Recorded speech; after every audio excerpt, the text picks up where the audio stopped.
بسم اللہ الرحمن الرحیم الحمد للہ رب العالمین والصلاة والسلام علی اشرف الانبیاء وسید المرسلین نبینا محمد وعلی آلہ واصحابہ اجمعین ومن تبعهم بإحسان إلى یوم الدین اما بعد. قال الامام ابن بطہ رحمہ اللہ تعالی فی کتابہ الابانہ الکبری یقول بسندہ قال عبد الله ذهب صفو الدنيا فلم يبقى إلا الكدر فالموت اليوم تحفة لكل مسلم. فقال الرجل الذي حدثه أبو وائل سمعت عبد الله يقول ما شبهت الدنيا إلا بالتعب يسري صفوه ويبقى كدره ولن يزالوا بخير ما إذا حز في نفس الرجل وجد من هو أعلم فمشى إليه فسقاه وأيم الله ليوشكن أن تلتمس ذلك فلا تجده. ہم پیچھے بتلا چکے ہیں کہ امام ابن بطہ رحمۃ اللہ علیہ اپنی کتاب الابانہ میں اپنے زمانے کے حالات کا تذکرہ کر رہے ہیں کہ حالات بہت خراب ہو چکے ہیں اور آگے بھی ہوں گے. حالات کی خرابی یہ ہے کہ سنت ختم ہو گئی ہے اور اس کی جگہ بدعت نے لے لی ہے. اسلام والے، اسلام پہ عمل کرنے والے دھیرے دھیرے ختم ہو چکے ہیں، نہ کے برابر رہ گئے ہیں. تو یہ جو خرابی ہے حالات کی، جس میں بدعت پھیل رہی ہے، سنت کم ہو رہی ہے اور اہل اسلام غریب اور اجنبی ہوتے چلے جا رہے ہیں، اسی کے متعلق امام ابن بطہ رحمۃ اللہ علیہ کتاب و سنت کے نصوص نقل کر رہے ہیں. احادیث نبویہ گزری اور ان کے ساتھ ساتھ سلف صالحین کے اقوال گزرے. انہی میں سے ایک قول عبداللہ بن مسعود رضی اللہ تعالی عنہ کا گزرا تھا. وہی قول دوسرے لفظوں میں تھوڑا تفصیل سے آ رہا ہے. پیچھے گزرا تھا عن عبداللہ بن مسعود قال ذهب صفو الدنیا، دنیا کی خوبصورت صاف ستھری جو شکل تھی وہ تو ختم ہو چکی ہے. دنیا کی خوبصورتی ختم ہو گئی. دنیا میں جو صفائی تھی، یعنی مطلب دلوں میں صفائی، لوگوں کے عمل میں صفائی، لوگوں کے کردار میں صفائی جو تھی وہ ختم ہو چکی. تو دنیا صاف ستھری نہیں رہی، بلکہ فلم یبق الا القدر، گندگی بچی ہے. ظاہر ہے کہ لوگوں کے دلوں میں بغض ہو، کینہ ہو، دھوکہ ہو، اسلام سے دوری ہو اور لوگوں کے دلوں میں ایک دوسرے کے لیے محبت نہ ہو، نفرتیں ہوں، لوگ دین پہ بھی عمل نہ کرنا چاہتے ہوں اور دنیا میں بھی وہ ہر غلط کام کی طرف بھاگتے ہوں، دین کے نام پر شرارت کرتے ہوں، تو یہ سب گندگی ہی ہے.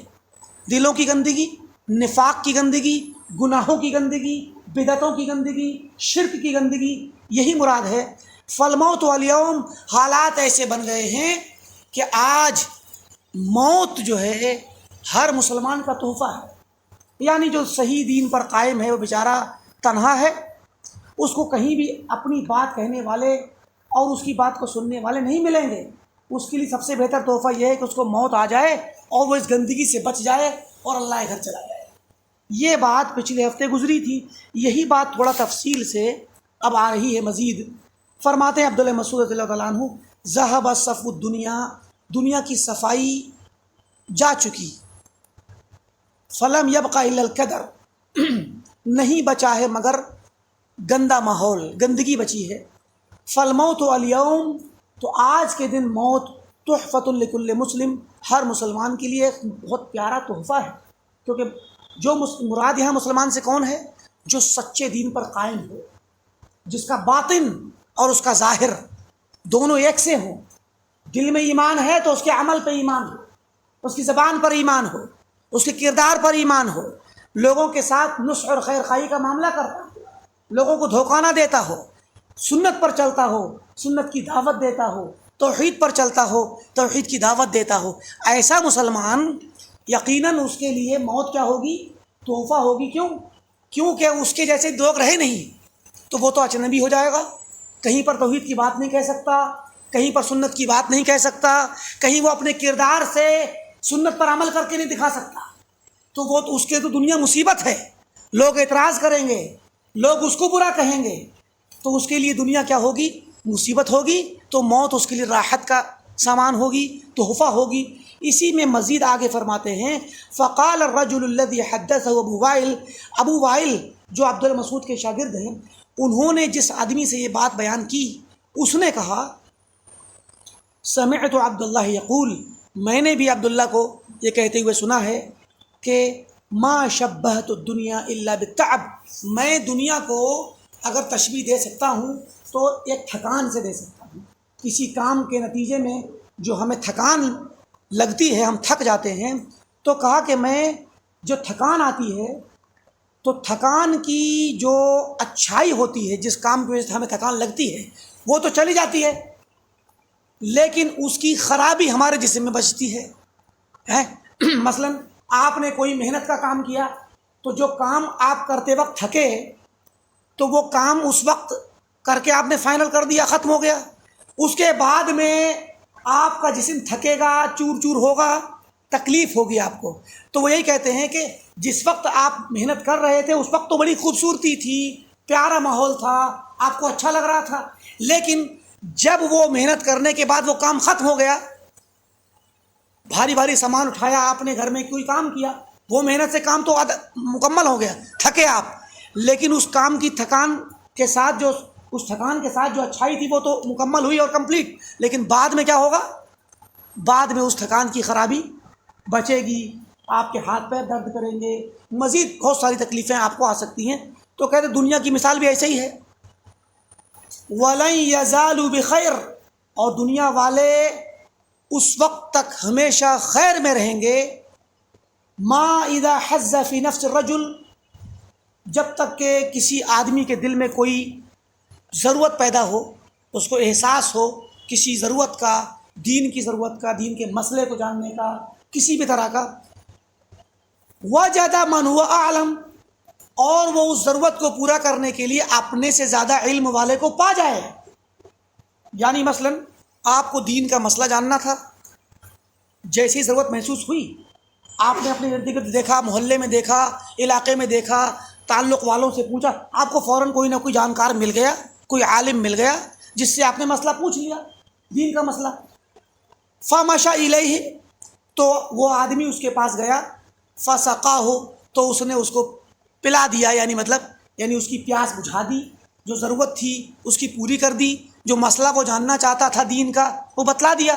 تو کہا جب تک یہ حالات رہیں گے تب تک لوگ خیر سے رہیں گے، کہ یعنی دوسرے لفظوں میں جب تک علم کا دورہ رہے گا، علماء پائے جاتے رہیں گے، ہر علاقے میں کوئی نہ کوئی عالم، کوئی نہ کوئی دین کا جاننے والا موجود رہے گا، اور کسی بھی شخص کو اگر کوئی دین کے مسئلے کی دینی ضرورت پیش آ جائے، بھئی دینی ضرورتیں بہت ہوتی ہیں، گھر میں بچہ پیدا ہو تو دین کی ضرورت، اس کا عقیقہ کرنا ہو تو دین کی ضرورت، اب اس کے بعد دھیرے دھیرے بڑھتے چلے جائیے، بلکہ اس سے پہلے شادی کرنا ہو تو دین کی ضرورت، شادی کے ساتھ نکاح اور طلاق کے مسائل ہوں تو دین اور فتوے کی ضرورت، اس کے علاوہ شادی کی زندگی میں بہت سارے مسائل آتے ہیں، پھر بچہ بڑا ہو گیا، آگے بہت ساری زندگی کے مسائل کے ساتھ ساتھ تعلیم و تربیت کے مسائل، نماز روزے کے مسائل، اس بچے کو تعلیم دلانے کے مسائل، خود کی تعلیم و تربیت، نماز روزہ حج زکوٰۃ کے مسائل، یہ سب جاننے کے لیے انسان کو روزانہ ضرورت پڑتی ہے۔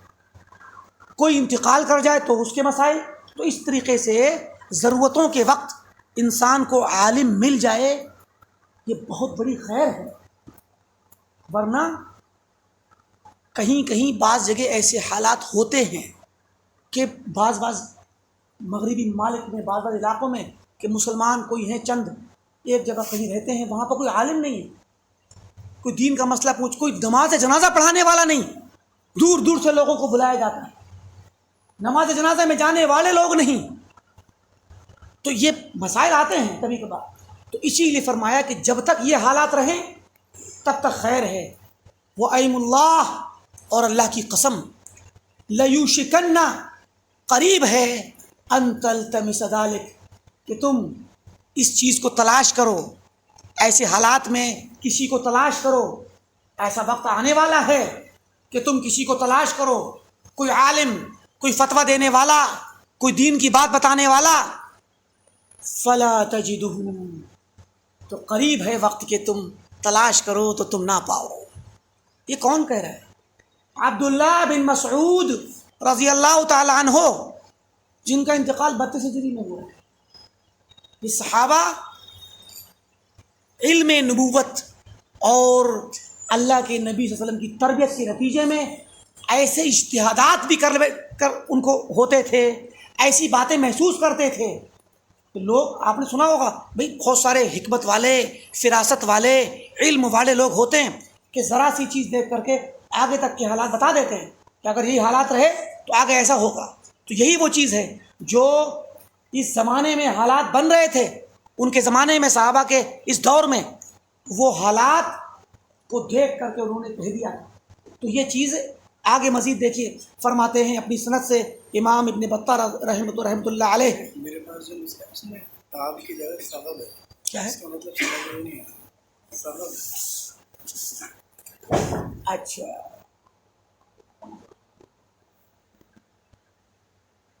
میرا تو الگ ہے۔ سغب کا مطلب ہے کہ پہاڑ میں ایسی جگہ ہوتی ہیں، بعض پہاڑوں میں، کہ وہاں پانی اکٹھا ہو جاتا ہے، مطلب بیچ میں گڈھا سا بنا ہوتا ہے پہاڑوں کے سلسلے میں، خاص کر اس کو سغب کہ اصل میں ہمارے یہاں لفظ تعب آ رہا ہے، ہم نے اس کو تھکان سے ترجمہ کیا ہے، تھکان ہوتی ہے۔ تو یہ نسخہ ماشاءاللہ آپ کے پاس کس کی تحقیق ہے؟ یہ ابو عاصم حسن بن عباس بن قطب۔ تو یہ کوئی دوسرا نسخہ ان کے پاس ہوگا، ایک ہی کتاب کے کئی ایک نسخے ہوا کرتے تھے، تو اس میں انہوں نے تعب کی جگہ پہ سغب، سا غین تا عین، تو تھوڑا سا تا کو سا ہو گیا، عین کا غین ہو گیا، یہ نسخوں میں ہوتا ہے۔ اور پہلے کے وقتوں میں نقطوں کا مسئلہ نہیں ہوتا تھا، بغیر نقطوں کے لکھا جاتا تھا، تو یہ لفظ بھی اس کو نسخے میں ہے، تو اس کے اعتبار سے ہم ترجمہ کر دیتے ہیں، سمجھا دیتے ہیں۔ کہتے ہیں کہ میں دنیا کو تشبیہ دیتا ہوں سغب سے، سغب یعنی سا سے، الف با تا سا، سا سے سغب۔ سغب کیا چیز ہے؟ سغب کہتے ہیں پہاڑوں میں درمیان میں کہیں پر کچھ تالاب نما گڈھا ہو، اسے پانی اکٹھا ہو جائے، اور اسی طریقے سے زمین کے اندر ایک کوئی تالاب نما چھوٹا سا تالاب ہو، تو ایسی جگہوں پہ جب پانی اکٹھا ہوتا ہے تو پانی خراب ہو جاتا ہے، پانی سڑ جاتا ہے، گندا ہو جاتا ہے، کیونکہ اس میں باہر جانے کا راستہ نہیں، نئے والے کے آنے کا راستہ نہیں، وہ اکٹھا ہو گیا، جب تک وہاں پانی ہے تب تک وہ بس وہی شکل میں، یا تو دھیرے دھیرے کم ہوتا جائے گا، یا جانور گھسیں گے، گندگیاں کریں گے، باہر سے گندگیاں آئیں گی، تو پانی کے اندر گندگی پیدا ہو کے بدبوئیں پیدا ہو جاتی ہیں، وہ خراب ہو جاتا ہے۔ تو کہتے ہیں کہ دنیا کی مثال اسی چھوٹے سے تالاب میں، چاہے وہ زمین میں ہو یا پہاڑوں میں ہو، چھوٹے سے گڈھے میں جمع ہو جانے والے اس پانی کی سی ہے کہ جس کی جو صفائی ستھرائی، صاف پانی ہوتا ہے، شروع میں جب پانی آتا ہے تو لوگ اس سے فائدہ اٹھاتے ہیں، اور پھر کیا ہوتا ہے کہ زمین اس کے کہیں کبھی کبھی اس کے پانی کو نکلنے کا راستہ مل جاتا ہے، تو وہ پہاڑ میں سے خاص کر، تو وہ چھن چھن کر کے باہر نکل جاتا ہے، تو صاف والا پانی تو نکل جاتا ہے، لیکن جو گندا پانی ہوتا ہے، جس کے جو گندگی میں لت پت ہو جاتا ہے، وہ گندا گندا وہیں رہ جاتا ہے۔ تو کہا کہ صاف ستھرا تو نکل جاتا ہے پہاڑی میں سے خاص کر، کیونکہ پہاڑی کی اونچائی میں سے اگر کہیں سے کوئی راستہ بن گیا نکلنے کا، تو وہ کیا ہوگا کہ پہاڑ کے پتھر اور مٹی وغیرہ اس سب چیزوں سے مل کر کے چھن کر کے صاف والا پانی جو پتلا پتلا ہوگا، باریک والا، وہ فلٹر ہو کر نکل جائے گا، لیکن جو گاڑھا ہوگا، جس میں مٹیاں مل جائیں گی، گندگیاں مل جائیں گی، تو وہ بہت زیادہ گندا ہو جائے گا، تو وہ وہیں کا وہیں رہ جائے گا۔ تو کہا کہ دنیا بھی ایسے ہی ہے کہ اس کی صاف چیزیں نکل کے ختم ہو جاتی ہیں، اچھے لوگ چلے جاتے ہیں، گندے لوگ بچتے ہیں، برے لوگ بچتے ہیں، فتنہ فساد بچتا ہے۔ تو سغب کا مطلب یہ ہے اس کے اندر۔ تو اس طریقے سے یہ والا میننگ بھی کوئی حرج نہیں ہے، تعب کا میننگ، لیکن یہ والے نسخے کا یہ لفظ زیادہ قرین قیاس لگتا ہے کہ یہ زیادہ صحیح ہو۔ بہرکیف ہمارے پاس جو نسخہ ہے وہ رضا نحسان معطی کی تحقیق ہے، تو یہ بھی پہلا نسخہ بہت مشہور ہے، اور بھی لوگوں نے تحقیق کی اس کتاب کی۔ ہوتا کیا ہے، پرانے زمانے کے نسخے الگ الگ لائبریریوں میں الگ الگ جگہوں پہ پائے جاتے ہیں، لوگ پہلے ہاتھوں سے لکھتے تھے، تو کسی نے کچھ ثابت کیا، کسی نے کچھ ثابت کیا، تحقیق میں لوگ ان چیزوں کا اشارہ کر دیتے ہیں، لیکن بہرکیف ان کے پاس وہ نسخہ نہیں تھا رضا حسان کے پاس، اسی لیے یہ والا لفظ اس میں نہیں ہے۔ جزاک اللہ خیر۔ 188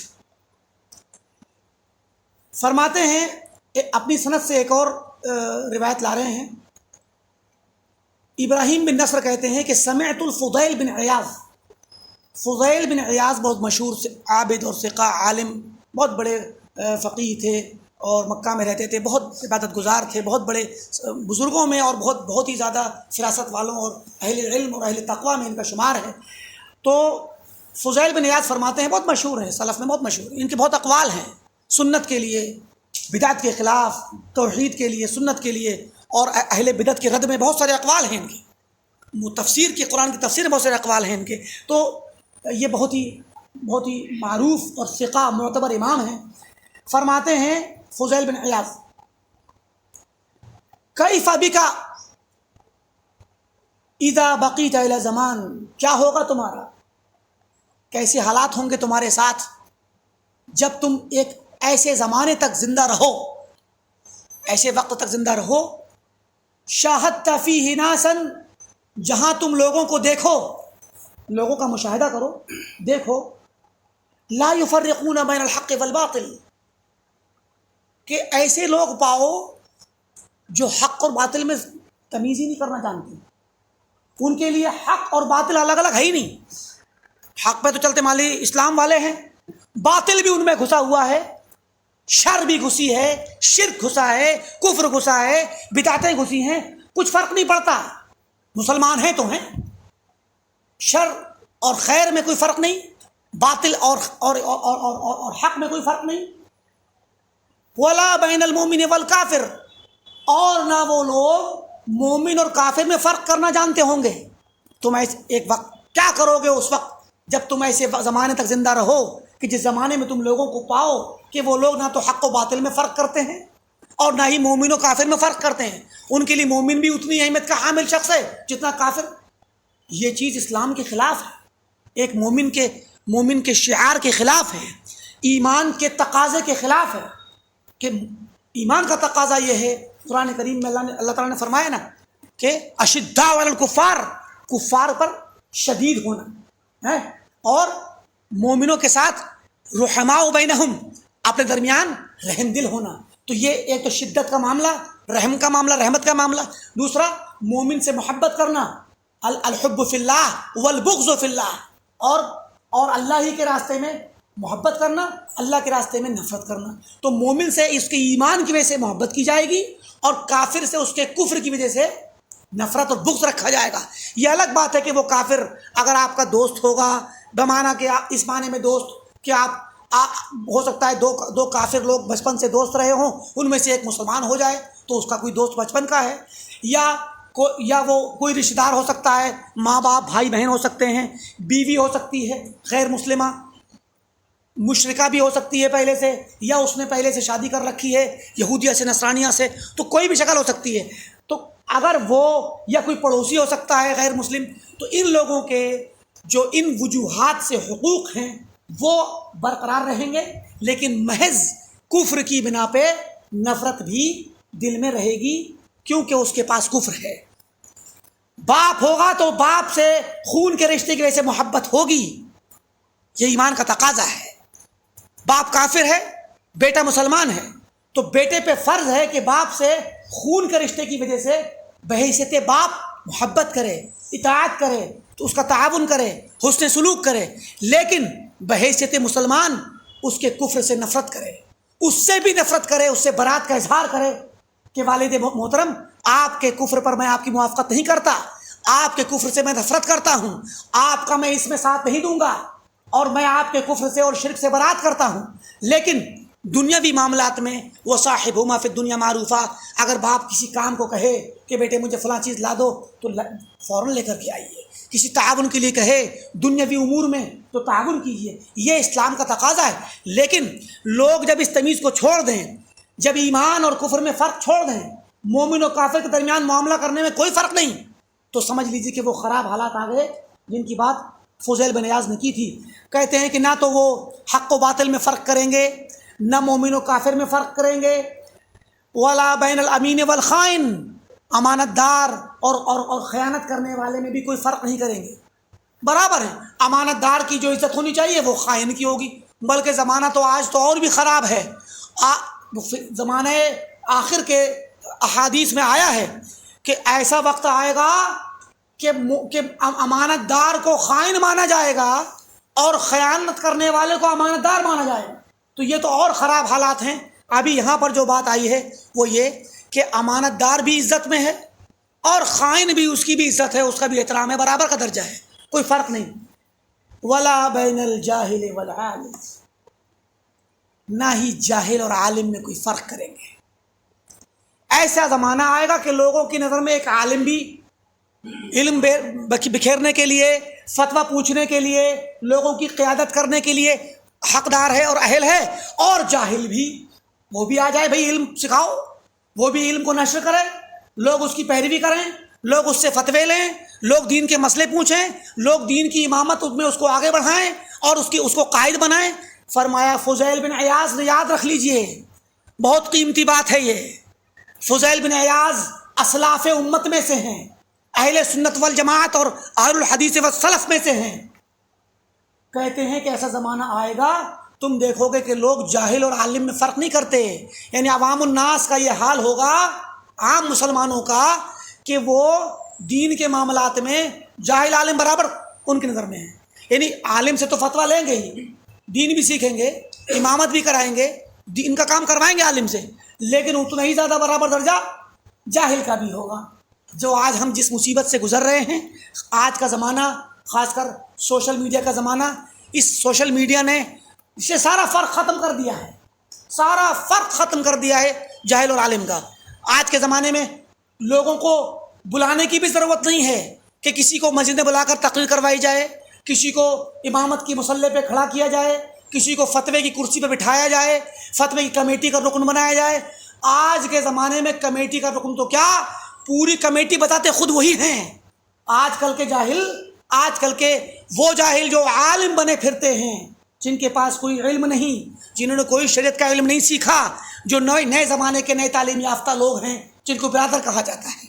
یہ برادران، انہوں نے اپنے آپ پر بھی ظلم کیا ہوا ہے اور امت پر بھی ظلم کیا ہے، خود کو بھی فتنے میں لے کے جا رہے ہیں اور امت کو بھی فتنے میں لے کے جا رہے ہیں۔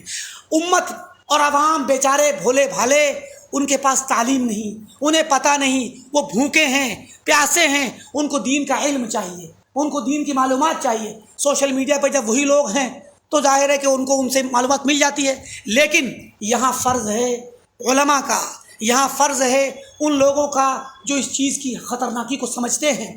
بھائی خطرناکی کیا ہے اس میں؟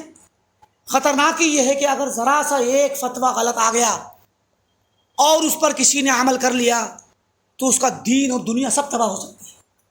لہٰذا یہ برادران جن کے پاس کوئی علم نہیں، جن کے پاس کوئی علماء کے ساتھ صحبت نہیں، علماء سے سیکھنے کا کوئی پیچھے سابقہ نہیں، طلب علم سے معروف نہیں، اگر وہ اپنے آپ کو علم کی جگہ پہ رکھتے ہیں اور عوام کو دھوکہ دیتے ہیں اور عالم اور جاہل کا فرق ختم کرنے کے حالات بناتے ہیں، تو سمجھ لیجئے کہ یہ خود کو بھی خطرے میں ڈال رہے ہیں، کیونکہ اگر ان کے ایک میڈیا پر ڈالے گئے فتوے کی بنا پر امت گمراہ ہو گئی تو جب تک وہ گمراہ رہے گی اور نسل در نسل زمانے آنے والے زمانوں میں، ظاہر ہے کہ میڈیا کا یہ مواد اور یہ میٹیریل اتنی آسانی سے ختم ہونے والا نہیں ہے، وہ تو کوئی حادثہ ہی کوئی بڑا ہوگا مستقبل میں، یا حالات تبدیل ہو جائیں جو سارا ڈاٹا ختم ہو جائے، ورنہ ابھی تو کوئی ایسے حالات نہیں لگ رہے کہ جس نے جو چیز محفوظ کر دی وہ ہمیشہ کے لیے محفوظ ہے۔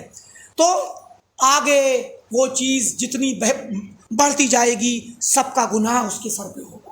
اس بیچارے کو اس بات کا علم نہیں ہے کہ میں کون سا خطرناک کام کر رہا ہوں، اور جو لوگ اس کی پیروی کر رہے ہیں وہ خود بھی اپنے آپ کو خطرے میں ڈال رہے ہیں۔ لہٰذا یہ جو بات ہے کہ جاہل اور عالم کے درمیان فرق بھول جائیں گے لوگ، یہ خراب زمانے کی علامت ہے، اس سے ڈرایا گیا ہے، اس سے روکا گیا ہے تنبیہ کی گئی ہے کہ لوگ ایسے حالات ہوں تو پھر اس طرح کے حالات میں چوکنا رہیں۔ فرمایا مزید ایسے حالات بھی آئیں گے کہ ولا یعرفون معروفا، لوگ معروف کو نہیں پہچانیں گے، یعنی جو سنت ہوگی، جو اللہ کے نبی صلی اللہ علیہ وسلم کا طریقہ ہوگا، جو صحابہ کرام کا طریقہ ہوگا، جو دین اسلام کا عمومی نظام ہوگا، دین اسلام کی تعلیمات ہوں گی، جس کو سنت کہا جاتا ہے۔ سنت کہتے ہیں طریقۃ النبی صلی اللہ علیہ وسلم و اصحابہ، آپ کا طریقہ اور آپ کے صحابہ کا طریقہ، چاہے وہ قول میں ہو یا عمل میں ہو یا اعتقاد میں ہو، یعنی پورا کا پورا اسلام جو کتاب و سنت سے ثابت ہو اور سلف کے طریقے کے مطابق معروف ہو، اس معروف چیز کو لوگ نہیں جانیں گے۔ ان کو لگے گا یہ سنت نہیں ہے، یہ کوئی نئی چیز آ گئی ہے۔ سنت پیش کریں گے آپ تو آپ کی بات کو لوگ نیا سمجھیں گے۔ ولا ينکرون منکرا، اور منکر کا انکار بھی نہیں کریں گے۔ نئی چیز آئے گی انہیں کچھ نہیں فرق پڑے گا، تو منکر کا انکار نہیں کریں گے اور سنت کو پہچانیں گے نہیں۔ یہ زمانہ آئے گا تو یہ چیزیں سلف نے اس کی طرف تنبیہ کی تھی۔ اب امام ابن بطہ فرماتے ہیں قال الشیخ، یعنی امام ابن بطہ، فَإِنَّا لِلَّهِ وَإِنَّا إِلَيْهِ رَاجِعُونَ، یہ مصیبت ہے اور ہم اللہ ہی کے ہیں، اللہ ہمارا مالک ہے، ہم اس کی ملکیت ہیں، اس کے بندے ہیں۔ وَإِنَّا إِلَيْهِ رَاجِعُونَ، اور اسی کی طرف پلٹ کر جانے والے ہیں۔ فَإِنَّا، بے شک ہم سب، قد بلغنا ذلک، ان حالات میں آ چکے ہیں، پہنچ چکے ہیں، ان حالات میں جن کی خبر یہ صحابہ اکرام اور تابعین اور تبع تابعین یا ائمہ دے رہے ہیں، ان حالات تک ہم پہنچ چکے ہیں۔ وسمعناہ، اور ان حالات کو ہم نے سنا بھی ہے، لوگوں کو اس طرح سے حالات سے گزرتے ہوئے سنا بھی ہے۔ وعلمنا اکثرہ، اور ان تمام باتوں میں سے اکثر باتوں کو ہم نے جان بھی لیا ہے۔ وشاہدناہ، اور اپنی آنکھوں سے مشاہدہ بھی کر لیا ہے ان خراب حالات کا۔ کہتے ہیں فلو ان رجلا، تو اگر ایک کوئی شخص، کوئی آدمی، ممن وہب اللہ له عقلا صحیحا، ان لوگوں میں سے ہو جنہیں اللہ تعالیٰ نے صحیح عقل نصیب کی ہے، عطا کی ہے، وبصرا نافذا، اور تیز نگاہ نصیب کی ہے، دیکھنے والی نگاہ جو معاشرے میں دیکھ سکے ان برائیوں کو۔ فَأَمْعَنَ نَظَرَهُ، تو وہ آدمی جس کو اللہ نے یہ عقل دی، صحیح عقل دی، تیز نگاہ دی، وہ آدمی اگر اپنی نگاہ کو استعمال کرے، نگاہ کو دوڑائے، نظر ڈالے، وَرَدَّدَ فِكْرَهُ، اور اپنی سوچ کو، اپنی عقل کو، اپنی فکر کو بار بار استعمال کرے ان معاملات کو سمجھنے کے لیے، وَتَأَمَّلَ أَمْرَ الْإِسْلَامِ، اور اسلام کے امر کو اور معاملے کو اور صورتحال کو، اسلام کا معاملہ کہاں پہنچ گیا، اسلام کی صورتحال کیا ہو گئی، اس پر غور کرے، تأمل کرے۔ وَسَلَكَ بِأَهْلِهِ الطَّرِيقِ، تو اب حالات کو جاننے کے بعد، غور کرنے کے بعد، اہل اسلام کو لے کر کے چلے اپنے ساتھ، کہاں؟ الطریق الاقصد، سب سے زیادہ میانہ روی والا طریقہ اختیار کر کے چلے، والسبیل الارشد، اور سب سے زیادہ رشد و ہدایت والا سبیل اور طریق اختیار کر کے اہل اسلام کی رہنمائی کرتا ہوا چلے۔ لَتَبَيَّنَ لَهُ، تو اسے پتہ چلے گا، اس کے سامنے واضح ہو جائے گا۔ مطلب یہ کہ ایسی کنڈیشن کا کوئی انسان ہو، اس کے پاس عقل ہو، صحیح نظر ہو، اس کے پاس تیز نگاہ ہو، عقل کا استعمال کرے، نظر ڈالے، حالات کو دیکھے اور خود کو صحیح میانہ روی والا، رشد و ہدایت والا راستہ اختیار کر کے چلے اور لوگوں کو بھی اس پر چلائے، تب کیا پتہ چلے گا اس کو؟ یعنی آپ سنت کے مطابق دعوت کا کام کر کے دیکھیے، تب پتہ چلے گا آپ کو۔ یہ بتانا چاہتے ہیں، کیا پتہ چلے گا؟ ان الاکثر، کہ اکثریت لوگوں کی، والاعم الاشہر، اور زیادہ تر عام لوگ اور مشہور لوگ، یعنی زیادہ تر جو شہرت جن کو حاصل ہے، زیادہ تر لوگ، مشہور لوگ بھی آ رہا ہے اس میں، مشہور لوگ، تو زیادہ تر لوگ، زیادہ مشہور لوگ، اور اکثریت کیا ہے؟ من الناس، لوگوں میں سے، لوگوں کی اکثریت، لوگوں کے میں زیادہ تر جو مشہور لوگ ہیں، قد نکصوا علی اعقابہم، اپنی ایڑیوں کے بل پیچھے جا چکے ہیں، پلٹ چکے ہیں پیچھے، یعنی سنت کے راستے سے پیچھے ہٹ چکے ہیں۔ اکثریت سنت کا راستہ چھوڑ چکی ہے، کتاب و سنت سے دور ہو چکی ہے۔ وارتدوا علی ادبارہم، اور اپنی پیٹھ کے بل پیچھے ہو چکے، مرتد ہو چکے، واپس ہو چکے۔ اسلام میں جو آئے تھے، کتاب و سنت پر جو چلنے کا جذبہ تھا، پیچھے پلٹ گئے، کچھ مرتد ہو گئے۔ مرتد کا مطلب یہاں پر وہ والا مرتد نہیں ہے کتاب میں، بلکہ یہ پیچھے چلے گئے، کہ مطلب پلٹ گئے۔ کچھ تو واقعی معنی میں اسلام سے نکل گئے، اور کچھ اتنے دور چلے گئے کہ وہ بظاہر تو اسلام میں ہے لیکن حقیقت میں اسلام میں نہیں ہے۔ فحادوا عن المحجہ، محجہ کہتے ہیں طریق کو، راستے سے دائیں بائیں ہو گئے، ہٹ گئے۔ وانقلبوا عن صحیح الحجہ، اور صحیح دلیل پیش کرنے سے پلٹ گئے، صحیح دلیل پیش کرنے کے لائق نہیں بچے، نہ ان کے پاس ہے، نہ وہ اس لائق ہیں کہ صحیح دلیل پیش کر سکیں۔ مطلب کتاب و سنت کا علم نہیں رہا ان کے پاس، نہ کتاب و سنت کو سمجھتے ہیں، نہ تو علم ہے کہ ڈائریکٹ پیش کر دیں، اور اگر کچھ چیزیں معلوم بھی ہوں تو ان کو پیش کرنے کا سلیقہ نہیں، نہ ان کو سمجھ میں آتی ہے دلیل۔ کتاب و سنت سے دور ہو گئے، دلیل نہیں سمجھ میں آتی ان کو۔ اور اس کے بعد فرمایا وَلَقَدْ أَضْحَى كَثِيرٌ مِّنَ النَّاسِ، بہت سے لوگ ہو چکے ہیں، کیسے؟ یستحسنون، اچھا سمجھنے لگے، اچھا سمجھنے لگے ہیں بہت سے لوگ۔ کس چیز کو؟ ما كانوا يستقبحون، جسے پہلے قبیح سمجھتے تھے، برا سمجھتے تھے، اب اس کو حسن اور اچھا سمجھتے ہیں۔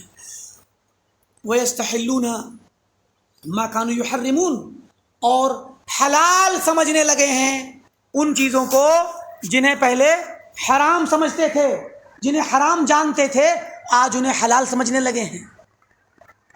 وَيَعْرِفُونَ مَا كَانُوا يُنْكِرُونَ، اور آج ان چیزوں کو بڑے اچھی طریقے سے پہچاننے لگے کہ ہاں یہ معروف چیزیں ہیں، اپنے درمیان انہوں نے جگہ دے دی ہے ان کو، حالانکہ پہلے ان کا انکار کرتے تھے، ان کی نکیر کرتے تھے، ان کو نہیں پہچانتے تھے، سنت میں سے نہیں جانتے تھے تو ان کو انکار کرتے تھے۔ آج وہ اتنی پھیل گئیں کہ وہی معروف بن گئی ہیں، سنت ہی معروف بن گئی، بدعت ہی معروف بن گئی، سنت جو ہے منکر ہو گئی اور بدعت معروف بن گئی۔ وما هذه، رحمکم اللہ، اللہ آپ تمام پہ رحم کرے، نہیں ہیں یہ سب اخلاق المسلمین، مسلمانوں کے اخلاق و عادات نہیں ہیں، یہ مسلمانوں کے اخلاق کبھی نہیں تھے۔ ولا افعال من كانوا على بصیرہ، اور نہ ان لوگوں کے یہ کام تھے جو بصیرت پر ہوا کرتے تھے، یعنی ہمارے اسلاف فی ھذا الدین، اپنے دین کے معاملے میں جو لوگ بصیرت پر ہوا کرتے تھے، یہ ان کے کام نہیں تھے۔ ولا من اہل الایمان به والیقین، اور نہ ہی ایمان والوں اور دین پر یقین کرنے والوں کے افعال تھے۔ جو لوگ ایمان والے تھے، جو لوگ ایمان پر یقین کرنے والے تھے، دین پر یقین کرنے والے تھے، اہل دین تھے، نہ تو یہ ان کے افعال تھے، نہ ان کی یہ اخلاق تھے۔ مطلب کیا ہوا؟ ابن بطہ فرماتے ہیں کہ ہمارے زمانے میں جو آج حالات ہو گئے ہیں، سلف کے حالات سے بالکل جدا ہیں۔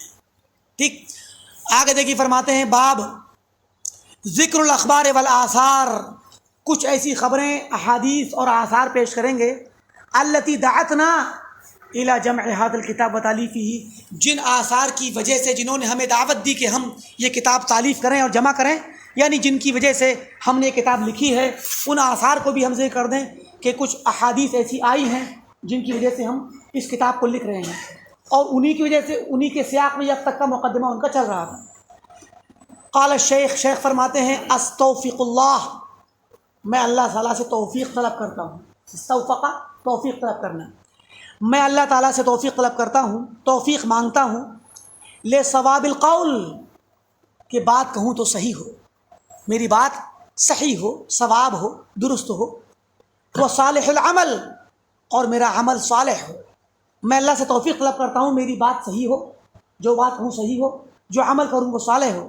وَأَسْأَلُهُ عِصْمَةً مِّنَ الزَّلَلِ، اور میں اس سے دعا کرتا ہوں، مانگتا ہوں کہ وہ مجھے بچائے، محفوظ رکھے، کس چیز سے؟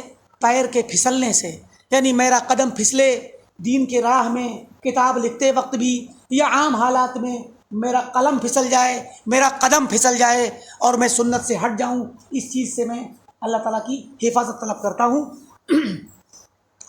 وَأَن يَجْعَلَ مَا يُوَفِّقُنَا لَهُ مِن ذَلِكَ، اور جو کچھ بھی اللہ مجھے توفیق دے جو کام کرنے کی، اس کام کو بنائے واصلاً بنا، ہمیں پہنچانے والا الیہ، اس تک. یعنی ہم جو کچھ بھی کام کریں، کتاب لکھیں یا جو بھی کام کریں، وہ کام اللہ تعالیٰ ایسا کر دے، اس کام کو ایسا بنا دے کہ اس کام کے ذریعے ہم اللہ تک پہنچ جائیں. وہ مزلفانہ لدے، اور ہمیں اس کے قریب کرنے والا بنا دے کہ اس کام سے ہم اللہ کا تقرب حاصل کر لیں. ازلفہ مانے قریب کرنا. وَأَن يَجْعَلَ مَا عَلَّمَنَا، اور جو کچھ اللہ نے ہمیں سکھایا ہے، جو کچھ بھی علم دیا ہے، اس علم کو بنائے حجتاً لنا، ہمارے لیے حجت بنا دے. قیامت کے دن وہ علم ہمارے لیے حجت ہو، ہمارے لیے دلیل بنے، ہمارے لیے گواہی بنے، ہمارے حق میں ہو. وَبَرَكَةً عَلَيْنَا، اور ہمارے علم کو ہمارے لیے برکت بنائے، ہم پر برکت نازل کرے ہمارے علم کی. وَعَلَى مَنْ عَرَفْنَا، اور ان لوگوں پر جنہیں ہم جانتے ہیں، یا وَعَلَى مَنْ عَرَفَنَا، اور ان لوگوں کے لیے بھی برکت بنائے جو ہمیں جانتے ہیں. وَمَنْ قَصَدَنَا لِحَمْلِ ذَلِكَ عَنَّا، اور ان لوگوں کے لیے بھی برکت بنائے جو ہم تک قصد کر کے آئیں اس علم کو ہم سے لے جانے کے لیے. سبحان اللہ، کتنی پیاری دعا ہے کہ ہمارا علم جو ہم لکھ رہے ہیں، اس علم کو لینے کے لیے جو لوگ ہم تک آئیں، اس کتاب کو پڑھنے کے لیے، اس کو سیکھنے کے لیے جو لوگ ہم تک آئیں، قصد کریں، ان کے لیے بھی اس علم کو برکت کا باعث بنائے، ان کے لیے بھی برکت والا بنائے. آمین. فرمایا فَإِنَّا لِلَّهِ، کیونکہ ہم اللہ ہی کے تو ہیں، ہم سب اللہ کے بندے ہیں، اسی کی ملکیت ہیں. وَبِهِ، اور ہم اسی کے ذریعے چلتے ہیں، اسی سے توفیق لیتے ہیں، اسی سے مدد لیتے ہیں. اس کے بغیر تو ہمارا وجود ہی نہیں ہے، اس کی تائید کے بغیر تو ہم کچھ بھی نہیں ہیں، اس کی مدد کے بغیر ہم کچھ نہیں، نہ کچھ کر سکتے، نہ کچھ بول سکتے، نہ لکھ سکتے، نہ عمل کر سکتے، نہ کچھ بھی نہیں کر سکتے. ہم اسی کے ہیں، اسی کے ذریعے ہیں. اور فرمایا وَإِلَيْهِ رَاجِعُونَ، اور اسی کی طرف لوٹ کر ہم جانے والے ہیں. وَهُوَ حَسْبُنَا، وہ ہمارے لیے کافی ہے. وَنِعْمَ الْوَكِيلُ، اور بڑا ہی اچھا وکیل ہے وہ ہمارا، جو ہمارا کفیل ہے، ذمہ دار ہے، ہماری طرف سے ہماری ذمہ داریاں قبول کر لیتا ہے، ہمارے کام کرواتا ہے، ہمیں توفیق دیتا ہے. بڑی پیاری دعا ہے. فرماتے ہیں، آپ حدیث لاتے ہیں کہ اپنی سند سے بڑی پیاری روایت ہے. فرماتے ہیں حذیفہ بن یمان رضی اللہ تعالیٰ عنہ نے فرمایا لأبی مسعود، ابو مسعود انصاری رضی اللہ تعالیٰ عنہ، یہ بھی ایک بہت مشہور صحابی ہیں. تو ان سے کہا، صحابی نے صحابی سے کہا، ان ضلالت حق ضلالہ، 100% گمراہی، ضلالت گمراہی، حق ضلالہ حقیقی معنی میں جو گمراہی ہے، گمراہی جو حقیقی گمراہی ہو وہ کیا ہے؟ ان تعرف ما كنت تنکر، کہ تم جن چیزوں کا انکار کرتے تھے پہلے، اب وہ تمہاری نظر میں اچھی ہو جائیں، انہیں جاننے لگو. یعنی پہلے تم انہیں منکر سمجھتے تھے، اب معروف سمجھنے لگو. پہلے بدعت سمجھتے تھے، اب سنت سمجھنے لگو. پہلے اعتراض کرتے تھے، اب کچھ نہ کہو. پہلے تمہاری نظر بری تھی، اب سمجھوتا کر لو، کچھ نہیں ہوتا، سب ٹھیک ہے. یہ جب حالات آ جائیں سمجھ لو کہ تم گمراہی پہ چلے گئے. پورے طور پر حقیقی گمراہی یہی ہے کہ تم جن چیزوں کو پہلے برا سمجھتے تھے دین کے نام پر، آج انہیں اچھا سمجھنے لگو. تو اس کا مطلب کیا ہوا؟ تم گمراہ ہوگا، تمہارے دل میں سے ایمان نکل گیا، تمہارے دل میں سے سنت کا جذبہ نکل گیا، سنت کی پہچان نکل گئی، سنت کی غیرت نکل گئی. آج تم بدعت کے ساتھ سمجھوتا کرنے لگے، اہل بدعت کے ساتھ اٹھنے بیٹھنے لگے، ان کے اسٹیجوں کو جا کے سجانے لگے، ان کو اپنے اسٹیج پہ بلانے لگے، ان کے ساتھ ان کی مجلسوں میں بیٹھنے لگے، ان کے ساتھ علم حاصل کرنے میں تمہیں کوئی اعتراض نہیں، اہل بدعت کے ساتھ اٹھنا بیٹھنا کرنے لگے. یہ تمہارے لیے آج اگر یہ حالات ہو جائیں تو سمجھو کہ تم پورے طور پہ گمراہی پہ آ چکے ہو. آپ کو معلوم ہونا چاہیے سلف صالحین کا، یہی صحابہ اور تابعین اور ائمہ ہدایت، یہ ائمہ اور صحابہ منع کرتے تھے اہل بدعت کے ساتھ اٹھنے بیٹھنے سے، اہل بدعت کے ساتھ کھانے پینے سے، اہل بدعت کے ساتھ مجلسوں میں فتویٰ پوچھنا، مسئلہ پوچھنا، علم حاصل کرنا اہل بدعت کے ہاتھوں منع کرتے تھے. کیوں؟ کیونکہ کچھ نہیں پتا کس دن کس دن ایک صاحب بدعت کا کوئی شبہ آپ کے ذہن میں آ جائے، صحبت سے انسان کے دل میں ایک وہ انسیت پیدا ہوتی ہے، بدعت سے انسیت پیدا ہو جائے گی، آپ اس کی بدعت کو دیکھیں گے، انکار کرنے کی آپ کی ہمت نہیں پڑے گی، دھیرے دھیرے کہیں گے کام چلانے لگیں گے، کوئی بات نہیں۔ جب آپ اہل بدعت سے دور رہیں گے تو آپ کے دل میں بدعت کی نفرت ہوگی، سنت کی غیرت ہوگی، اور بدعت والے شخص کے ساتھ آپ کے دل میں ایک امتیازی طور پر جدائی کا احساس رہے گا۔ ورنہ اس طرح کے بہت سارے واقعات ہیں کہ جن لوگوں نے سنت کے راستے سے ہٹ کر بدعت والوں کے ساتھ اٹھنا بیٹھنا شروع کیا، ان کی مجلسوں میں جانا شروع کیا، ان کے علماء سے علم حاصل کرنا شروع کیا، تو سنت کی غیرت مر گئی، سنت کا احساس ان کے دلوں سے مر گیا، اور پھر دھیرے دھیرے بدعت میں چلے گئے، اور آخرکار بدعت والوں کے ساتھ ہو گئے، اور بدعت کے لیے اور سنت کے لیے ان کے لیے ایک سا ماحول ہونے کے بعد سنت والوں کے خلاف پلٹ گئے۔ بہت سارے واقعات ہیں، ہم پیچھے پہلے واقعات سنا چکے ہیں، بعض ایسے لوگوں کے جو بہت زیادہ مناظرے کرتے ہیں، بہت زیادہ لوگوں سے بحث و مباحثہ کرتے ہیں، تو ہوتا کیا ہے؟ آپ کے پاس سنت ہے، آپ حق پر ہیں، پھر بھی اہل باطل سے مناظرہ نہ کیجیے، بحث و مباحثہ مت کیجیے۔ کیوں؟ ہوگا کیا؟ آپ اگر سنت پر ہوتے ہوئے بھی ہر وقت چلتے پھرتے مناظرہ کریں گے ایک بدعتی سے، کسی دن آپ کسی بدعتی کے ساتھ مناظرے میں بیٹھ گئے، بات چیت ویسا مناظرہ جو 1 پہ 1 ہوتا ہے، 2 پہ 2 ہوتا ہے، آپ بیٹھ گئے، دھیرے دھیرے کیا ہوا، بات ابھی مکمل نہیں، چلو پھر اور مجلس میں بیٹھیں گے، دھیرے ہو سکتا ہے پہلی ہی مجلس میں اس کی کوئی بات، کوئی ادا، کوئی طریقہ، کوئی استدلال کا انداز، کوئی حجت، کوئی دلیل آپ کو پسند آ گئی، یا آپ لاجواب ہو گئے، زبان آپ کی بند ہو گئی، تو کیا ہوگا؟ کم سے کم یہ ہوگا کہ آپ اب اس مسئلے پہ نکیر نہیں کریں گے، اس انسان کو آپ برا نہیں کہیں گے، کم سے کم۔ لیکن زیادہ سے زیادہ کہاں تک پہنچیں گے؟ ہو سکتا ہے اس کی بات کو اپنا لیں، ہو سکتا ہے اس سنت سے آپ اپنا دامن جھاڑ لیں اور اس بدعت کو اختیار کر لیں، اور ہو سکتا ہے اس کے دعوت دینے والے بن جائیں۔ اسی لیے بہت سے نصوص سلف کے موجود ہیں، اور آگے بھی آئیں گے انشاءاللہ، کہ امام مالک کے پاس ایک آدمی آیا اور اس نے کہا کہ یا امام اريد ان اخاصمک، میں آپ سے مباحثہ کرنا چاہتا ہوں۔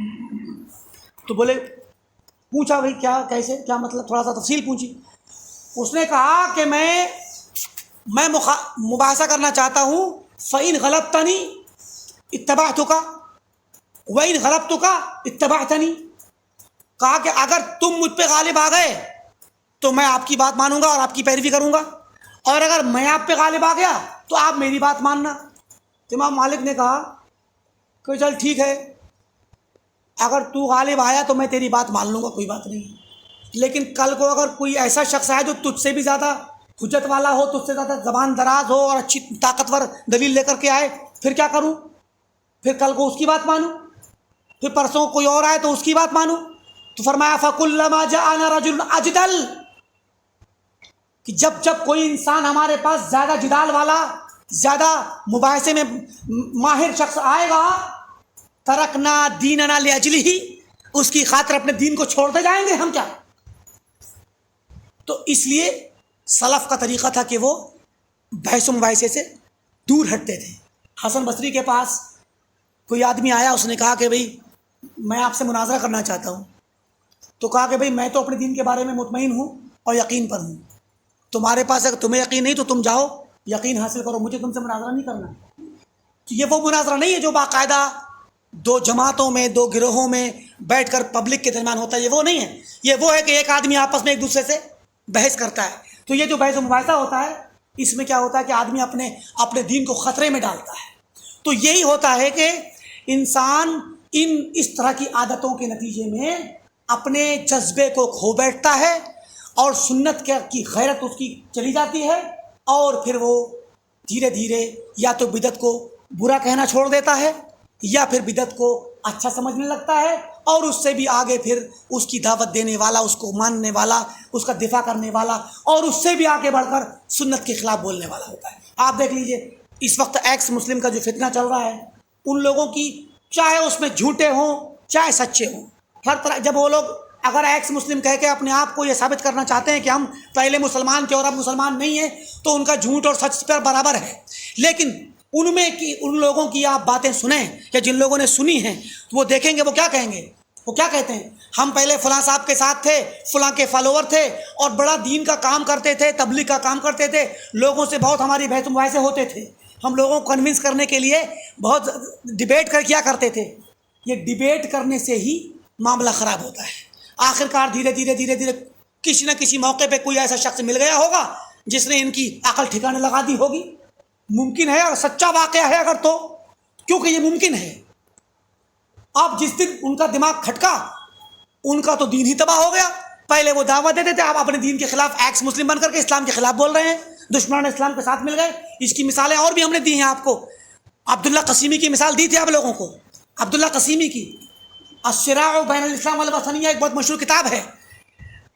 وہابیت اور قبر پرستی کے خلاف، وہابیت کے دفاع میں، اور یعنی اہل الحدیث اور اہل سنت والجماعت کے مسلک کے دفاع میں، توحید کے دفاع میں، اور قبر پرستی اور قبر پوجنے والوں کے خلاف انہوں نے کتاب لکھی. اتنی موٹی 2 جلدیں، کم سے کم 500 صفحہ سے زیادہ ہوں گے. اس سے بھی موٹی کتاب ہوگی، وہ 2 جلدیں ہیں. اور اس کے علاوہ بھی کئی ایک کتابیں لکھی ہیں. کتاب لکھی، اس کا نام رکھا الصراع بین الاسلام والوطنیہ، اسلام اور بت پرستی کی کشمکش. اور اس میں اہل قبور، قبر پرستوں کے اور مزار پرستوں کے اور اولیاء پرستوں کے، غیر اللہ سے کی زیارت کرنے اور غیر اللہ سے مدد مانگنے والوں اور قبر پوجنے والوں کے شبہات، جتنی بھی دلیلیں تھیں جو انہوں نے قرآن سے پکڑی، جو انہوں نے حدیث سے پکڑی، جو عقل سے پکڑی، جتنی بھی دلیلیں تھیں سب کا منہ توڑ دنداں شکن جواب دیا. ایسا جواب کہ جس کو سننے اگر انسان پڑھ لے تو ڈھیر ہو جائے، پھر کوئی شبہ نہ بچے. بلکہ ان کے بعد آنے والے لوگ آج بھی ان کی کتاب سے استفادہ کرتے ہیں. جب یہ کتاب سامنے آئی، چھپ کر کے نکلی، لوگوں نے، اہل عرب نے اور نجد کے علماء نے اور خاص کر حرمین شریفین کے علماء نے بہت تعریف کی، بہت خوش ہوئے. اس زمانے میں ایک مکہ کے حرم شریف کے ایک امام تھے، انہوں نے یہ جملہ لکھا اس کتاب کے مقدمے پر، آج بھی لکھا ہے، تقریض شروع میں جو لکھی جاتی ہیں تعریفی کلمات، لکھا ہے کہ عبداللہ قسیمی نے یہ کتاب لکھ کر کے جنت کا مہر ادا کر دیا، جنت کا ٹکٹ خرید لیا ایک طرح سے.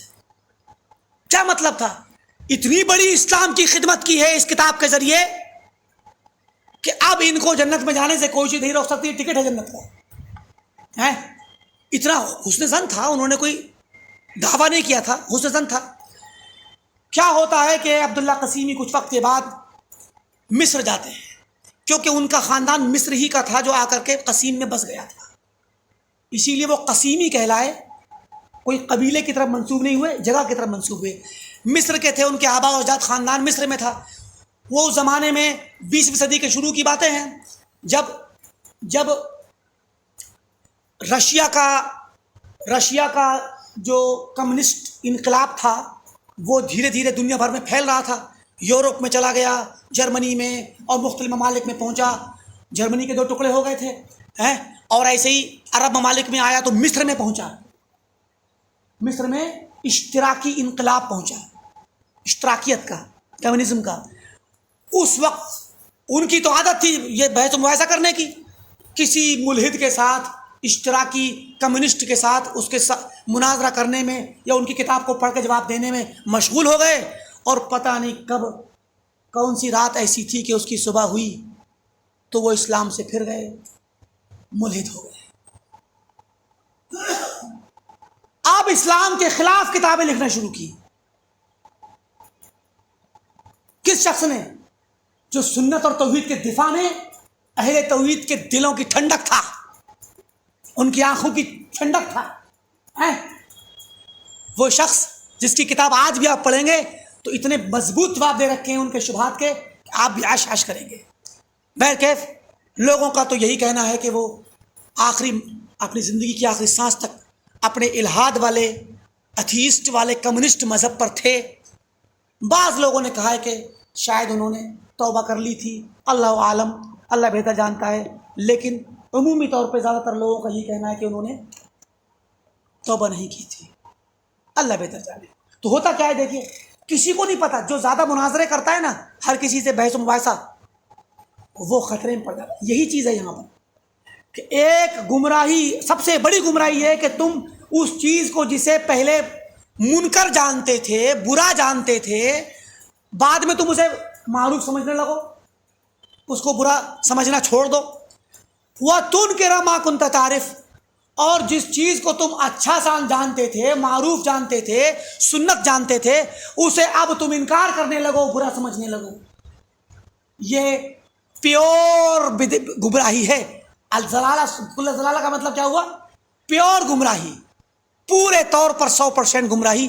اصلی گمراہی یہی ہے کہ انسان کا مزاج بدل جائے، انسان کا پیمانہ بدل جائے، اس کی سوچ بدل جائے، اس کے تولنے اور ناپنے کا طریقہ بدل جائے، اس کے علم کا معیار، اس کی خیرت بڑھ جائے، اس کا علم کا ہونا نہ ہونا برابر ہو جائے، سنت کو بدعت جان دے اور بدعت کو سنت کا دفاع کرتے کرتے سنت کے خلاف ہو جائے، بدعت کا رد کرتے کرتے بدعت کا ہم نوا بن جائے۔ یہ سب سے بڑی ضلالت ہے۔ وَإِيَّاكَ وَالتَّلَوُّنَ فِي الدِّينِ، یاد رکھنا، ڈرو اس بات سے، دین کے معاملے میں تلون مزاجی نہیں چاہیے۔ دین میں تلون مزاجی کیا ہوتی ہے؟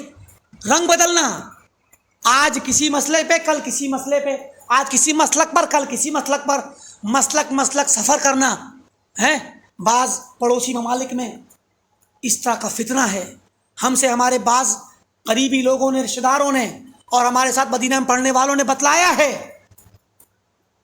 اتنا بڑا فتنہ ہے کہ بولے ہم خود، جنہوں نے بتایا، بولے ہم خود صبح میں، ہم تو ہر کسی سے مناظرہ کرتے پھرتے تھے، بحث و مباحثہ کیا، تھوڑی دیر کے بعد پتہ چلا دلیل ان کی زیادہ طاقتور ہے، ہم نے ان کی بات مان لی، اپنا مسئلہ چھوڑ دیا۔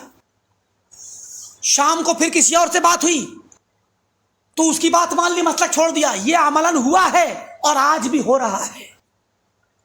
بعض اسلامی ممالک میں، پڑوسی ممالک میں یہ ہو رہا ہے۔ دین کے نام پر بڑا ہی خوفناک فتنہ ہے۔ صبح کو لوگ کچھ ہوتے ہیں، شام کو کچھ ہوتے ہیں، مگر یہ وہ نوجوان طبقہ ہے جس کے پاس علم نہیں ہے، جس کے پاس علماء کے ساتھ بیٹھنے کا سابقہ نہیں ہے۔ جو لوگ علماء کے ساتھ بیٹھتے ہیں، صبر کے ساتھ درس میں بیٹھتے ہیں، سنتے ہیں، یہ جو درس آپ لیتے ہیں، یہ درس بڑا قیمتی ہے، بہت اہمیت ہے اس درس کی۔ یہ دھیرے دھیرے جو باتیں ہم سن رہے ہیں سلف کی، ہمارے دلوں میں گھس رہی ہیں، یہ بیٹھیں گی دلوں میں، یہ زمین تیار ہو رہی ہے آپ کے دلوں میں، مضبوط ایک بیس تیار ہو رہی ہے، جو اللہ کی توفیق سے انشاءاللہ ہماری نجات کا سبب بنے گی، ہماری حفاظت کا سبب بنے گی۔ کیونکہ یہ اب انسان علماء کے ساتھ بیٹھتا ہے، علم سیکھتا ہے، خالص پیور علم ہے۔ یہ وہ علم ہے جس کو سلف سیکھتے تھے، پرانے علماء۔ آج کل بھی عرب ممالک کے اندر، یعنی عرب دنیا میں ہر شہر کے اندر، ہر مسجد میں یہی کتابیں پڑھائی جاتی ہیں۔ آپ ابھی انٹرنیٹ پر سرچ کیجئے، یوٹیوب پہ سرچ کیجئے یا دیگر سوشل میڈیا کے ویب سائٹوں پہ، الابانہ کا درس بہت سارے شیوخ نے دے رکھا ہے۔ یہ جو درس ہمارا چل رہا ہے، انہوں نے عربی میں دیا ہے، بعض انگریزی میں بھی دینے والے موجود ہیں، تو دنیا کے الگ الگ زبانوں میں دینے والے اس کتاب کا، ان کے علاوہ دیگر کتابوں کا، جو سلف کی کتابیں ہیں، ان سلف کی کتابوں کو پڑھنا اور ان کو سننا، ان کو سیکھنا، علماء کے ساتھ وقت لگانا، یہ وہ مضبوط بیس ہے جو ایک مسلمان کا، عام مسلمان کے پاس یہی ایک ذریعہ ہے کہ اپنے دین کی حفاظت کے لیے اس کو اپنا سکے۔ اس سے ہم کوئی کچھ کر بھی نہیں سکتے۔ اسی کے نتیجے میں اللہ تعالیٰ حفاظت کرتا ہے، ورنہ لوگ جو علماء کے ساتھ نہیں بیٹھتے، جن کی باتیں چل رہی ہیں صبح کچھ، شام کچھ، دوپہر کچھ، رات کچھ، یہ وہ لوگ ہیں جو علماء کو برا سمجھتے ہیں، علماء کی تکفیر کرتے ہیں، علماء کو کسی لائق نہیں سمجھتے، سوچتے ہیں کہ ہم خود سمجھ لیں گے، میڈیا سے سمجھ لیں گے، یا پڑھ کر سمجھ لیں گے، یا اپنی عقلوں سے سمجھ لیں گے۔ وہی لوگ ہیں جو زیادہ گمراہ ہوتے ہیں، جو دین سے پھر جاتے ہیں۔ فرمایا محمد بن سیرین کہتے ہیں کہ مجھ سے عدی بن حاتم نے کہا، عدی بن حاتم،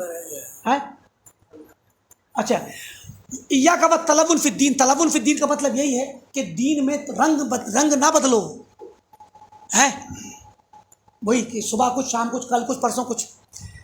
فإن دین اللہ واحد، اللہ کا دین تو ایک ہی ہے۔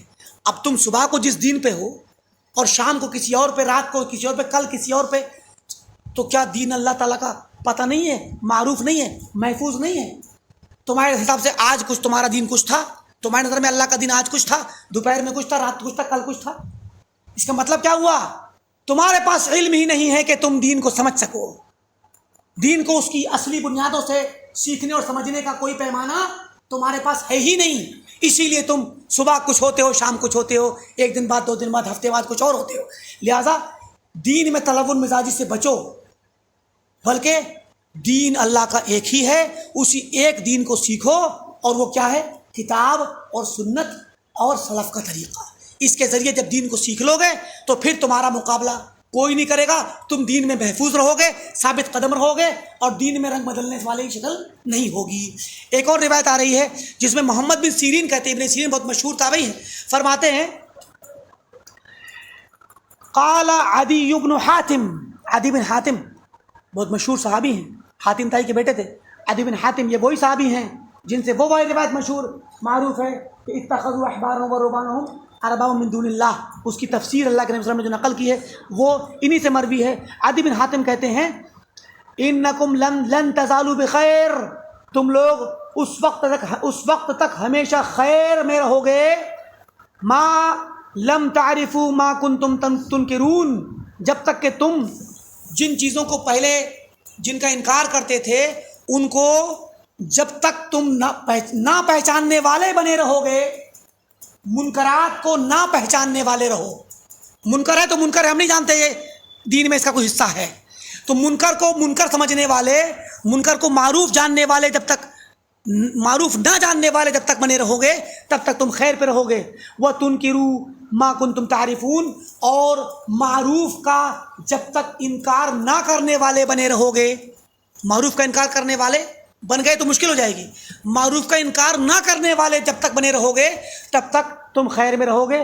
وَمَا دَامَ عَالِمُكُمْ يَتَكَلَّمْ بَيْنَكُمْ غَيْرَ خَائِفٍ، اور اس وقت تک تم خیر میں رہو گے جب تک تمہارا عالم، تمہارے درمیان جو عالم ہوگا، جب تک تمہارا عالم تمہارے درمیان بلا خوف و خطر بولتا رہے تب تک تم خیر میں ہو۔ جب تک تمہارا عالم تمہارے درمیان کھڑا ہو کر کے بولے، عالم کیا بولے گا؟ دین کی بات بولے گا۔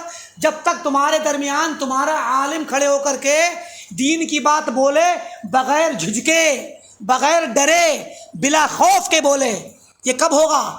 جب تم سنت کو جاننے والے ہوگے، جب سنت کی بات کہے گا تو اسے کوئی خوف نہیں ہوگا تمہارا، اور جب تمہارے درمیان کھڑے ہو کر کے تمہارا عالم ڈرنے لگے کہ ابھی سنت کی بات کہوں گا تو ڈنڈا لے کے لاٹھی لے کے دوڑیں گے، جب عالم ڈرنے لگے، کیا مطلب؟ جب تم بگڑ جاؤ گے، تمہارے درمیان سنت کا اور بدعت کا پہچاننے والا کوئی نہیں ہوگا، سنت بدعت کی اور حق و باطل کی تمیز ختم ہو جائے گی، تو جب کوئی عالم بیچارہ آئے گا اور دین کی بات کرے گا تو کیا ہوگا؟ تم تو دوڑاؤ گے، اس کو مارو گے، ہیں؟ تو وہی ہے کہ جب تک تمہارا عالم تمہارے درمیان بات کرتا رہے بغیر کسی خوف کے، تو اس سے کیا پتہ چلا؟ یہ بہت اہم چیز ہے۔ ان تمام نصوص سے اور ان اقوال اور آثار سے ہمیں یہ سبق ملتا ہے کہ ہم تمام مسلمان دین کا علم سیکھیں، قرآن کو سیکھیں، سنت کو سیکھیں، تاکہ معروف اور منکر کی تمیز ہو سکے، حق و باطل کی تمیز ہو سکے۔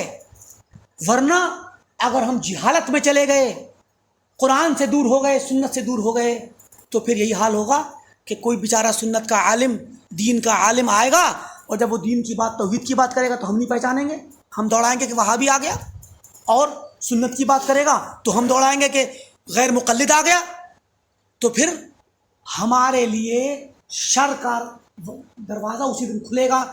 جب تک تمہارے درمیان یہ حالات رہیں گے کہ عالم تمہارا بلا خوف بلا جھجک بولتا رہے اور تم معروف کا انکار نہ کرنے والے بنے رہو اور منکر کو معروف نہ جاننے والے بنے رہو، ہے، تب تک، یعنی جب تک تمہارے درمیان علم رہے گا تب تک تم خیر سے رہو گے۔ لہٰذا ضرورت اس بات کی ہے کہ ہم خود بھی علم کو سیکھیں اور علم کو بڑھائیں، پھیلائیں، نشر کریں، جو معتمد علماء ہیں ان کے علم کو نشر کریں، خاص کر آج کے طریقے کے مطابق. اگر ان کی کتابیں ہیں تو کتابوں کو نشر کریں، ان سے سنی ہوئی باتیں ہیں جو پڑھی ہوئی ہیں اپنی زبانی نشر کریں، یا ان کو جو نئے زمانے کے ذرائع ہیں ان کے ذریعے نشر کریں. ایک تو شکل یہ ہو گئی. دوسری یہ کہ ہم اپنے درمیان، اپنے گاؤں میں، اپنی مسجد میں، اپنے علاقوں میں علماء ثقات کے، معتبر اور معتمد علماء کے دروس قائم کریں. علمی درس، خالص علمی جو درس آج ہمارا چل رہا ہے، ایسے خالص علمی درس قائم کریں تاکہ لوگوں کو علم ہو، سنت کا علم ہو، توحید کا علم ہو. خالص تفسیر کے علمی دروس قائم کریں، اور حدیث نبوی کے، سلف کی کتابوں کے، عقیدے کے، منہج کے، فقہ کے، اور اس طریقے سے اور جو دین کے علوم ہیں ان علوم کے دروس قائم کریں تاکہ عوام میں یہ علم پھیلے. ورنہ ہمارے بر صغیر میں اور خاص کر مشرقی دنیا بلکہ پوری دنیا میں ہمارے یہاں کے اکثریتی سواد اعظم کا جو طبقہ ہے، مسلمانوں کا سواد اعظم کا جو طبقہ ہے، جنہیں اپنے سواد اعظم پر زعم ہے اور فخر ہے، ان کا کیا شیوا ہے؟ پبلک سے کہتے ہیں قرآن نہیں پڑھنا، تم قرآن کو نہیں سمجھ پاؤ گے، گمراہ ہو جاؤ گے. تفسیر نہیں پڑھنا، قرآن کی تفسیر پڑھنا عام انسان کا کام نہیں. اور حدیث نہیں پڑھنا، حدیث پر عمل نہیں کرنا، حدیث پر عمل کرو گے تو گمراہ ہو جاؤ گے. یہ ڈراتے ہیں. اور اللہ کی قسم ہمارے اس ملک کے اندر ایک دور وہ تھا صدیوں سے کہ اس ملک میں قرآن کریم کی تفسیر نہیں ہوئی تھی. اور جب اس ملک میں تفسیر لکھنے والوں نے تفسیر لکھی، جب تفسیر لکھی گئی تو لوگوں نے ڈنڈے سے دوڑایا مارنے کے لیے کہ تفسیر کیوں لکھ دی قرآن کی، عوام کو قرآن سمجھاؤ گے؟ تو یہ ہمارے ملک کا تاریخ دور ہے، جس تاریخی کے نحوست اس ملک کے اندر مسلمانوں پہ پڑتی رہی. اور آج انہی نحوستوں کا نتیجہ ہے کہ جو اسلام کمزور پڑ گیا، حالات خراب ہو گئے، سنت دور ہو گئی، بدعت نے جگہ لے لی اور شکنجہ جکڑ لیا، اور سنت اور اللہ کے نبی صلی اللہ علیہ وسلم کا طریقہ، صحابہ کا طریقہ، سلف کا طریقہ غائب ہو گیا اور بدعتوں کا طریقہ رائج ہو گیا. لوگوں نے قرآن و سنت کو پڑھنا حرام کر رکھا تھا. اور آج بھی ہے ہمارے درمیان اکثریتی طبقہ اور جو سواد اعظم ہے مسلمانوں کا، وہ لوگوں کو آج بھی منع کرتے ہیں. وہ اپنے علماء کی لکھی ہوئی کتابیں تھما دیتے ہیں، کہ بھئی یہی پڑھ لو کافی ہے، بہشتی زیور پڑھ لو، پورا کا پورا دین تمہارا اسی میں ہے. بچیوں کو خاص کر لڑکیوں کے مدرسے میں ان لڑکیوں کی تعلیم کی انتہا کہاں ہوتی ہے؟ بہشتی زیور پہ. اور لڑکوں کی تعلیم کی انتہا کہاں ہوتی ہے؟ تبلیغی جماعت نے نائجیریا کے اندر یا افریقہ کے کسی دوسرے ملک میں، زیادہ تر نائجیریا میں، تبلیغی جماعت نے افریقہ کے کسی ملک میں کیا کیا ہے؟ مدرسہ کھولا ہے، اپنا مدرسہ کھولا ہے. اس مدرسے کے اندر جو تعلیم دی جاتی ہے، اس تعلیم میں اردو زبان سب سے بڑا مقصد ہے سکھانے کا. ٹارگیٹ ہے بچوں کا اردو سکھانا. افریقیوں کو کیا سکھائی جاتی ہے؟ اردو زبان. یہ بات ہمیں ان لوگوں نے بتائی ہے افریقہ کے جو اس ملک کے ہیں. نائجیریا کے بچوں نے بتائی ہے، ہمارے دوستوں نے، کہ وہاں اس مدرسے میں اردو زبان سیکھنا ہی سب سے بڑا ٹارگیٹ ہے. جو بھی کتابیں پڑھائی جا رہی ہیں ساتھ میں اردو. کیونکہ اس کے ذریعے فضائل اعمال پڑھنے کے لائق بنانا ہے. کیونکہ ان بچوں کو جو عالم بنیں گے ان کا آخری انتہائی پڑاؤ کہاں ہوگا؟ فضائل اعمال پہ، تاکہ وہ فضائل اعمال لے کر کے تبلیغ میں گھوم سکیں. یہی علم ہے، یہی علماء ہیں، اور یہی ان کی انتہا ہے. اب کیا ہوگا؟ تبلیغی جماعت جب جائے گی تو تبلیغی نصاب لے کر کے پہنچے گی فضائل اعمال کو، اور فضائل اعمال لے کر گھومے گی تو اردو میں لوگوں کو، پورے افریقہ کو گمراہ کرے گی. تبلیغی جماعت کے جو فضائل اعمال ہے اس کے اندر آپ جانتے ہیں کس طرح کے واقعات ہیں. غص و سمیم، صحیح اور غلط، ضعیف روایات بھی ہیں اور موضوع منغلط بھی ہیں، اور ایسے واقعات جن کی ہم اگر جن اسلاف سے یا جن بزرگوں سے وہ مروی ہیں اگر ان بزرگوں کے سے صحیح ثابت بھی ہوں تب بھی ہم کہیں گے کہ بیان کرنے والوں کو وہم ہوا ہے، ورنہ جھوٹ ہے، وہ سب ان بزرگوں پر جھوٹ باندھا گیا ہے اگر اسلاف کے بزرگوں پر مروی ہوں۔ ایسے ایسے واقعات جن میں شرک ہے، کفر ہے، غیر اللہ سے مدد ہے، اللہ کے نبی صلی اللہ علیہ وسلم سے دور دراز کے علاقوں میں مدد طلب کرنا، غیب سے مدد طلب کرنا، اور نہ جانے کون کون سی خرافات اس میں بھری ہیں، ان خرافات تک پہنچانے کے لیے افریقیوں کو اس مدرسے کا ٹارگٹ کیا ہے؟ اردو سکھانا، تاکہ وہ تبلیغی نصاب پڑھنے قابل بن جائیں۔ یہ علم ہے، اسی سے دین کی حفاظت ہوگی۔ جو انسان پڑھنے کے بعد صرف تبلیغی نصاب پڑھنے کے قابل بنے گا تو کہاں سنت کو پہچان پائے گا، کہاں بدعت کو پہچان پائے گا، کہاں صحیح اور ضعیف کی تمیز کر پائے گا؟ موضوع روایتیں کھڑی ہوئی ہیں اس کے اندر۔ حدیث لکھتے ہیں مولانا زکریا صاحب اور اس کی تخریج لکھتے ہیں عربی میں تخریج کا ترجمہ نہیں کرتے، مثلا رواہ ابو فلان و فلان و فلان، یہ حدیث کہاں کہاں ہے اس کا حوالہ تو دیتے ہیں مگر اس حوالے کو عربی میں لکھتے ہیں، اردو میں ترجمہ نہیں کرتے، اس عربی والے حوالے میں لکھ دیتے ہیں کہ یہ حدیث موضوع ہے۔ لیکن آپ نے تو کہہ کر کے اپنا کام چلا لیا، ٹھیک ہے کہ آپ نے بھائی بری ذمہ ہو گئے، مگر کس کے لیے لکھی ہے؟ جاہلوں کے لیے، عوام کے لیے، جو بیچارے عربی بار پڑھنا ہی نہیں جانتے، وہ تو اردو ہی پڑھتے ہیں خالی، تو کیسے جان پائیں گے کہ روایت ضعیف ہے؟ کم سے کم ان لوگوں کو اتنی توفیق ہو جاتی کہ اپنے آپ کو گناہ سے بچانے کے لیے تبلیغی نصاب والے یا تبلیغی جماعت کے ذمہ داران تبلیغی نصاب کو دوبارہ سے ریپرنٹ کراتے، اور اس کے بعد اس کی تحقیق کرنے کے بعد اس کتاب میں جہاں جہاں ضعیف حدیثیں تھیں، موضوع منغلط روایتیں تھیں، پہلے تو ان کو نکال کے پھینک دیتے تاکہ صاف ہو جاتی، ضعیف اور موضوع منغلط حدیثیں نکل جاتی، اور اس میں جو غلط واقعات ہیں ان کو نکال دیتے تاکہ جو کچھ بچتا تو کم سے کم جو مسلمان بھولے بھالے ان کو پڑھتے ہیں تو صحیح معلومات تو پڑھتے، گرچہ صوفیانہ باتیں تھیں، تصوف کی طرف جاتے، لیکن کم سے کم شرک سے تو بچتے، کفر سے تو بچتے، موضوع منغلط روایتوں پہ عمل کرنے سے تو بچتے۔ لیکن نکالنا نہیں تھا اگر مولانا زکریا صاحب کے تقدس میں، ان کے ہاتھ کے قلم مبارک کی لکھی ہوئی کتابوں کے اس کتاب کے تقدس کا تقاضے میں اگر نکالنا گوارا نہیں تھا تو کم سے کم اردو میں ترجمہ کر کے بتا دیتے اس تخریج کا، اس حوالے کا کہ یہ حدیث موضوع منغلط ہے، شیخ الحدیث نے خود بتایا ہے۔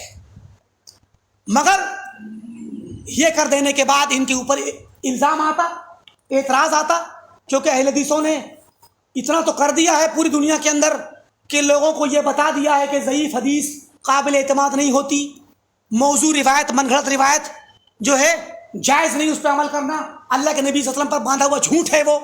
تو جب یہ سامنے آتا اردو میں ترجمہ کرنے سے تو تبلیغ جماعت کی پول کھل جاتی۔ مولانا زکریا صاحب کو کے آگے جو ٹائٹل لگا ہے شیخ الحدیث کا ٹائٹل کمزور پڑ جاتا، لوگ ان پر پھر آوازیں کستے، اچھالتے کہ اتنے بڑے شیخ الحدیث نے موضوع اور منغلط روایت نقل کی ہے، خود انہی کے عوام ان کو جو ہے اس بات پر اعتراض کرتے ہیں۔ تو یہ چیز ان کو گوارا نہیں ہے، ان کو یہ چیز گوارا قطعاً نہیں ہے۔ تو کیا ہوا کہ وہ اعلی حال ہی جیسی مولانا زکریا صاحب نے لکھی تھی ویسے ہی موجود ہے، اس کے اندر ضعیف اور موضوع منغلط روایتیں بھی ہیں، اور اس کے اندر کفریہ واقعات، شرکیہ واقعات بھی ہیں جن کو پڑھ کر کے وہ بھولے بھالے نوجوان، بھولے بھالے عوام، حتیٰ کہ عورتیں اور مرد اور بوڑھے اور بچے سب جو بھی نکلتے ہیں تبلیغ میں، سب بیچارے ان کفریہ واقعات کو پڑھ کر کے جانے نہ جانے شعوری یا غیر شعوری طور پر گمراہ ہو رہے ہیں۔